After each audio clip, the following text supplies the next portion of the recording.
지역 활성화의 밑거름, 고향사랑 기부제.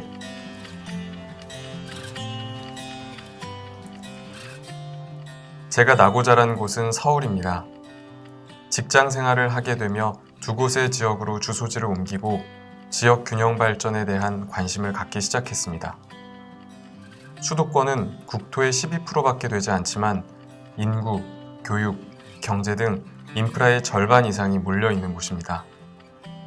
우리 신체 중 뇌의 역할이 중요하다고 해서 혈액과 영양분이 뇌로만 공급되면 몸은 제 기능을 할 수 없습니다. 몸이든 공동체든 사회든 균형이 중요한 이유입니다. 아래 고향사랑 기부제에 대한 칼럼은 이런 문제점에서 시작되었습니다. 지역 발전에 대한 각자의 생각은 다를 수 있지만 지속 가능한 사회를 위한 하나의 대안이 될 수도 있겠다는 생각으로 아래 글을 소개합니다.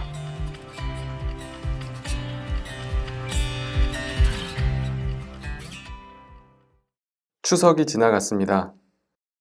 유례없는 50일 넘는 장마를 기록했던 올 여름도 무르익어가는 황금들녘에 그 흔적을 지워가고 있습니다. 한가위 보름달 아래 풍성함이 넘치는 어딘가의 들판과 산골은 우리가 태어난 마을이자 추억을 빚어온 유년기의 요람입니다. 식구들과 도란도란 모여 앉아 그간의 삶을 이야기하고 부모가 되고 어른이 되어가는 소소한 일상을 나누는 곳이자 떠나있던 친구들과 어린 시절의 추억을 돌아보고 지금의 새로움을 풀어내는 공간, 그곳이 바로 고향 아닐까요? 심심치 않게 들리는 지방 소멸이라는 이야기에 침체되어가는 고향을 떠올리게 됩니다. 한국고용정보원이 7월 발표한 연구 결과에 따르면 2010년 5월 기준으로 시군구 기준 소멸 위험 지역은 105개로 전체의 46%에 해당합니다. 이를 좀 더 세분화한 읍면동 기준 소멸 위험 지역은 1702개로 읍면동의 48%에 육박하는 결과입니다. 좀 더 자세히 살펴보면 20에서 30대 청년층의 경우 일자리, 대학 진학, 결혼, 출산, 양육 등의 이유로 소멸 위험 지역에서 수도권 혹은 대도시로 이동했습니다. 지역의 고령화와 20에서 39세의 여성 인구 감소가 동시에 진행 중인 것입니다. 지방 소멸은 먼 미래가 아닌 현재 우리 사회가 당면한 심각한 문제 중의 하나입니다. 지자체별로 귀농, 귀촌 지원, 출산 장려, 농촌 재생 등의 대책을 마련하고 있습니다. 하지만 재정 자립 등 보다 근본적이고 현실적인 대안 제시가 필요해 보입니다. 고향사랑 기부제의 도입은 자치 역량을 강화할 수 있는 대안 중 하나가 될 수 있습니다. 제도를 좀 더 쉽게 설명하자면 기부자가 자신이 원하는 지방자치단체에 일정 금액을 기부하고 세액공제 혜택과 답례품을 받을 수 있는 제도입니다. 세부적으로 살펴보면 주요 골자는 다음과 같습니다. 현행법에서는 지방자치단체의 기부금 모집을 금지하고 있는데요. 따라서 정부에서는 지자체도 기부금을 모집할 수 있도록 하고 세액을 공제하도록 추진 중에 있습니다.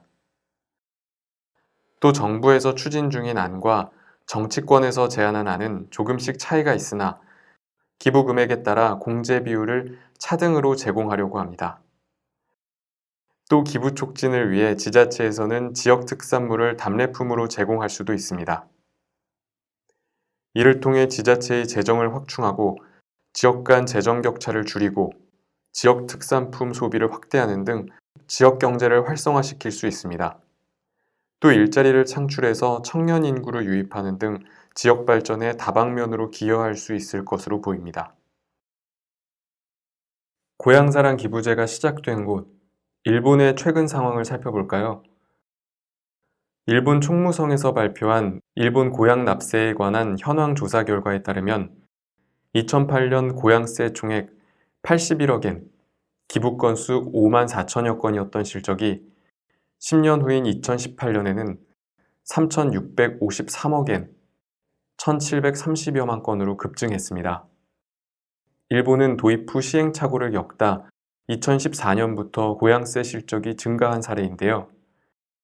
답례품을 다양화하고 질적으로 개선하는 동시에 별도의 신고 없이 소득공제를 해주는 원스톱 특례제도 등 제도를 확충하며 참여를 이끌어냈습니다.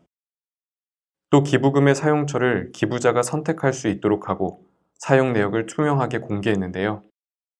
기부자를 정책 결정 과정에 참여시키면서 기부에 대한 효용감을 직접 체감하도록 설계했습니다.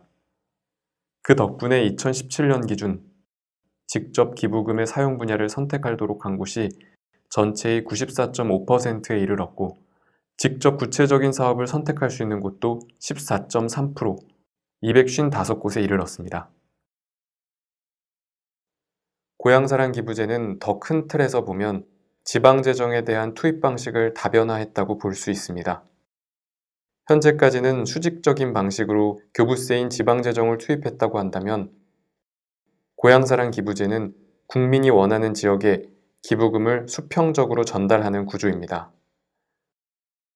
또한 원하는 사업이나 분야를 주민이 직접 선택할 수 있는 방식은 정책 참여의 간접적 수단이라 볼 수도 있습니다.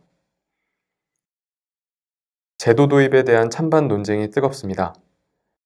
고향사랑 기부제로 지방을 활성화시킬 수 있을 만한 실질적인 재정 확보가 가능한지, 근본적인 지역 활성화 대책은 맞는지, 자신이 거주하는 곳에 세금을 납부하는 조세의 기본 원칙에 맞는지, 또 답례품 제공업체와 지방자치단체 간에 유착은 생기지 않을지 등 여러 우려가 있습니다.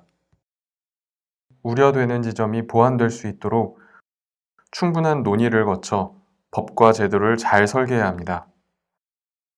또한 민간의 지역재단, 협동조합, 사회적 기업 등이 중간 플랫폼으로 참여하여 홍보, 답례품 개발, 유통 등의 역할을 맡는다면 사회적 경제의 활성화는 물론 민간과 공공이 힘을 합쳐 고향사랑 기부제를 정착시킬 수 있을 것입니다. 다음 명절 연휴에는 고향이 키워준 모두가 모여 앉아 막걸리 한 잔에 고향세를 안주 삼아 이야기를 나눠보면 어떨까요? 무조건적인 도입보다 지난한 논의의 과정을 거쳐 지역민이 체감할 수 있는 실질적 도입 방안이 나타나길 바랍니다.